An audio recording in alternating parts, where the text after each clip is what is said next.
Hello, Djordje Romanic here. Welcome to Fundamentals of Weather and Climate. Wet bulb temperature is sometimes a tricky concept. I noticed a lot of students are struggling with wet bulb temperature definition and interpretation, and moreover, even some professors don't properly understand this concept. So in today's video, I will give my best to not just give you definition of wet bulb temperature, but also explain its physical meaning and the overall concept around wet bulb temperature. Wet bulb temperature is the lowest temperature a volume of air can achieve through evaporative cooling. And as I said, while many people might know that definition, they don't properly understand what it means. So to understand that, let's consider the following situation. Here we have a wet surface. And that wet surface is in some volume of air. And this air has temperature T, and at time T equals 0, at the beginning, temperature of the surface equals temperature of the air. This is what we assume, and this is what we start with. But this is wet surface, there is moisture. So what will happen is that we will start having evaporation. I will indicate evaporation like so. So the liquid water, namely moisture from this surface, is evaporating into nearby, or rather surrounding air. So if we now look what will happen in time T1, which is after time T equals 0, well, we will have this wet surface situated in this volume of air. And we will have this evaporation. But because of this evaporation, temperature of the surface will drop. Why will it drop? Well, it will drop because evaporation takes heat, takes energy. It takes latent heat of vaporization. You can check my videos on phase changes of water and latent heat concept to go deeper into it. So as the temperature of the surface decreases because of this evaporation, this surrounding air will provide heat to the surface through the process of conduction and convection. And that will be sensible heat from the air to the surface. And finally, you can now see that at time T equal T2, which is after time T equal 1, we will have our idealized wet surface situated in some volume of air. There will be evaporation of moisture from the surface into the air. But at some point, and that point is time T2, there will be balance, equilibrium, between heat lost by this evaporation process and the heat gained through the conduction and convection from the air to the surface.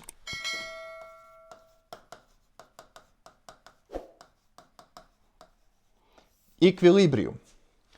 When this equilibrium happens, then temperature of the surface will be equal temperature of the surrounding air, and both temperatures will be wet bulb temperature. T equals Ts equals Tw. So Tw is the wet bulb temperature symbol. So what is wet bulb temperature?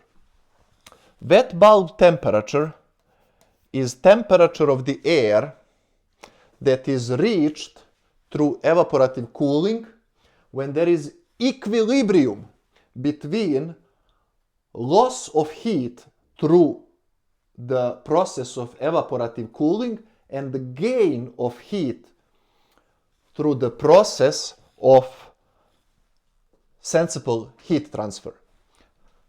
So the surface is losing heat through the evaporation, and the surface is gaining heat through the process of conduction and convection, and that heat is supplied by this surrounding air. At some point we will have equilibrium. I indicated that equilibrium with 3 arrows going up and 3 red wiggly arrows going down. And in that equilibrium condition we will have that temperature of the air is wet bulb temperature. So you can see that the warmer the air, the higher the wet bulb temperature. Because warmer air can supply more sensible heat to this wet surface and therefore increase wet bulb temperature. Also, warmer air, as you know from my previous videos, has higher saturation point, so you can evaporate more water vapor into warmer air parcel. So this is the concept of wet bulb temperature. Now, as you can see, wet bulb temperature is not the same as dew point temperature. Dew point temperature was the following. Here we have this famous graph, Clausius-Clapeyron equation. Here is temperature, here is saturation, water vapor pressure, and we have this exponential curve explained by the Clausius-Clapeyron equation that gives us relationship between saturation, vapor pressure and temperature.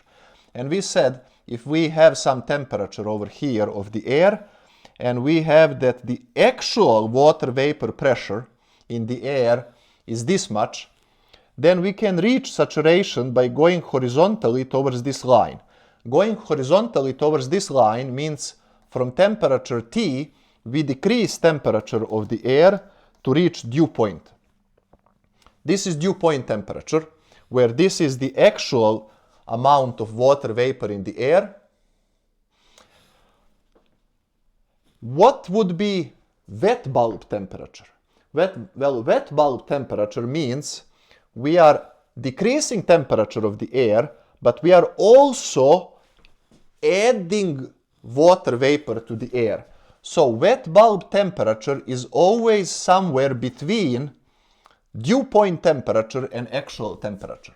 So very, very important. Temperature of the air is larger than wet bulb temperature, which in turn is larger than dew point temperature.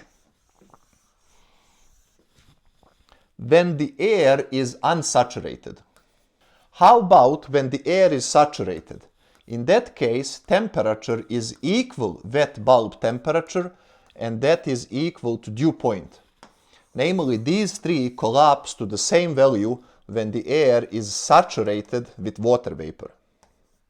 So again, why is dew point always why is wet bulb temperature always higher than dew point? How would you explain that? Well, I will explain one more time because it's very, very important concept.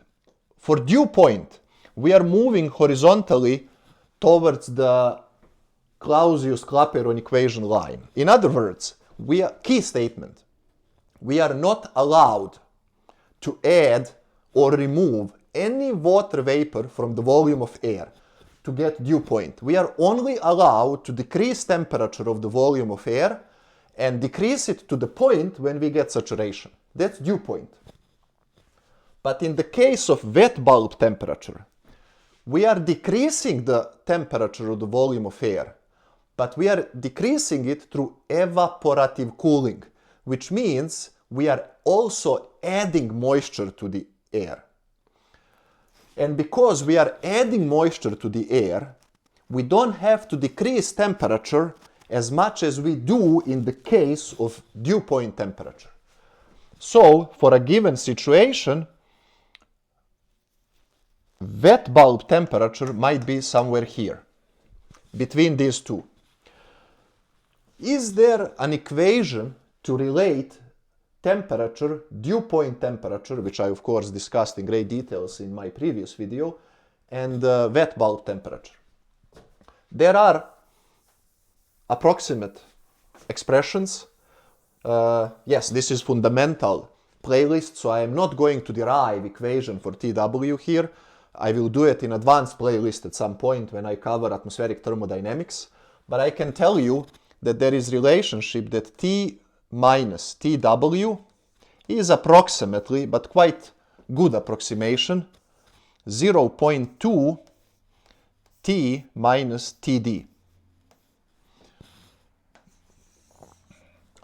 So very simple equation how one can relate wet bulb deficit and the dew point deficit. And you can also see from this discussion that we now had that this T minus TW, also key statement, is so to speak budget for evaporation in the atmosphere. Because if T equals TW, there is no budget for evaporation. There is no evaporation that can happen in the air because we already have saturation. But if T is much, much larger than TW, if this, namely deficit, is very large, then there is a lot of potential. The budget for evaporation is very large, and that means that the air can acquire a lot of water vapor before it gets saturated. So this is conceptually what is wet bulb temperature and how it relates to dew point and the actual temperature. Now, what's the use of this? You could say, okay, I understood that, thank you very much, but so what? Who cares? Well, the atmosphere cares. I'll give you one example where this matters. Suppose we have a cloud. Here is the surface of the Earth. Here is height Z. In this course we use Z for height. And this cloud releases precipitation. It is raining, perhaps. This is rain. Once this rain leaves the cloud, namely in this region over here, when it is outside of the cloud, the rain will start evaporating. Because by definition, cloud is saturated environment, non-cloud or under the cloud environment is not saturated. So because it is not saturated, this liquid water, rain, will evaporate.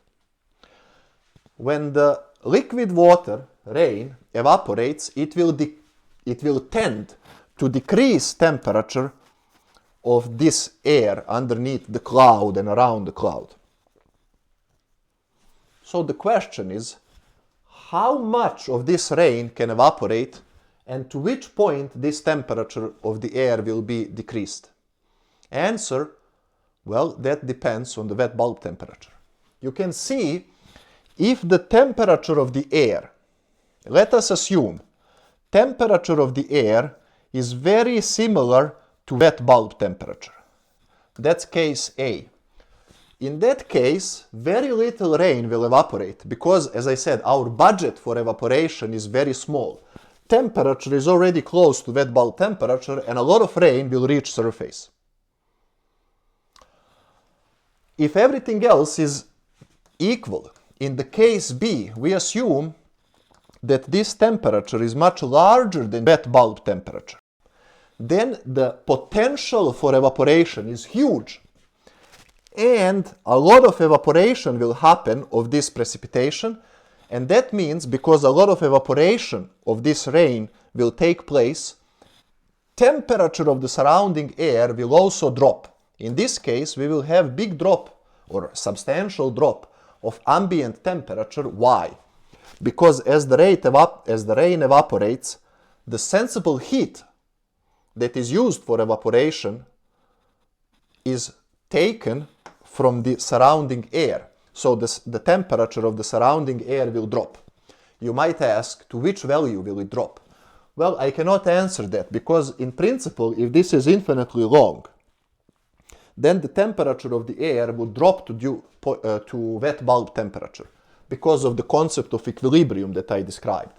But given that we have finite depth of between cloud and the surface, and depending how much rain it is falling, I can tell you that temperature of the surrounding air will drop, but it might not reach the wet bulb temperature. So to summarize this, when the rain falls, temperature decreases and moisture, relative humidity, increases. Why? Because this rain evaporates, that increases moisture, and temperature decreases because the heat for evaporation to replenish loss of latent heat comes from the surrounding air, and the temperature will tend towards wet bulb temperature. Whether or not it will reach wet bulb temperature, you have to do analysis for that particular case, but it will always tend towards wet bulb temperature. So that's one of the uses of the wet bulb temperature. Another use is, of course, for human comfort. If temperature of the air is very similar to wet bulb temperature and it's very hot outside, then very little sweat will evaporate from our skin and we will feel very, very uncomfortable. It will be very warm, soggy weather. But if the difference between wet bulb temperature and temperature is large, then potential for evaporation is large and we will feel much better because a lot of sweat, water from our skin will evaporate. So lastly, imagine you are sitting on the bus and some beautiful girl says the following. I know that temperature of the air is, let's say, 23 degrees Celsius. Case A, wet bulb temperature is, let's say, 20 degrees Celsius. Case B, wet bulb temperature is 22 degrees Celsius. And this beautiful girl asks you, so what? What can you tell me about the air, about the environment in these two conditions? Well, you should first tell her that she is very right, because in both cases wet bulb temperature is below air temperature and that has to be satisfied. Wet bulb temperature cannot be higher, as I discussed. Second, you can tell her that in both cases the air is not saturated with water vapor. And now the key statement, you tell her, well, look, in case A, the difference T minus TW is 23 minus 20 is 3 degrees Celsius. In case B, this difference T minus TW is equal 23 minus 22 is 1 degree Celsius. Atmosphere in case A can decrease temperature through evaporative cooling by 3 degrees Celsius. Atmosphere in case B can only decrease temperature for 1 degree Celsius through evaporative cooling. And this is what these numbers are telling us. Again, I am repeating many times, hoping that you will understand, at least from some angle, the concept of wet bulb temperature. It always boils down to how much we can decrease temperature of volume of air through evaporative cooling. And as I said at the beginning of this video, while many people memorize this definition, including some professors, not so many people understand the concept. In this video, I explain concept through definition, through the concept of wet surface, through relating wet bulb temperature to the dew point temperature and giving you examples from real life, from the rain falling down and from the girl on the bus, which quite often happens, asking you these questions. Lastly, to finish this video, why is it called wet bulb? What about why bulb? The reason is historical. You see, historically there were these anemometers. Oh, this is a little bit funny picture, so maybe Viewer discretion is advised. Anyways, there were these thermometer like so, and the thermometer had mercury over here. And this mercury is in a bulb. And this bulb had wet cloth around it. And when the wet cloth evaporates,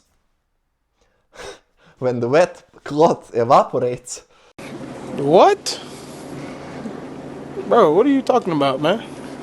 That decreases the temperature of the surrounding air, which in turn results in this thermometer, wet bulb thermometer, measuring lower temperature than the thermometer without wet cloth. And this difference, therefore, can be quantified. This is thermometer without wet cloth. This is thermometer with the wet cloth. And through this difference, one can determine relative humidity, potential for evaporation, and many other theoretical concepts in meteorology. Please make sure to like and subscribe, share this video with a beautiful girl on the bus, and until next video, goodbye.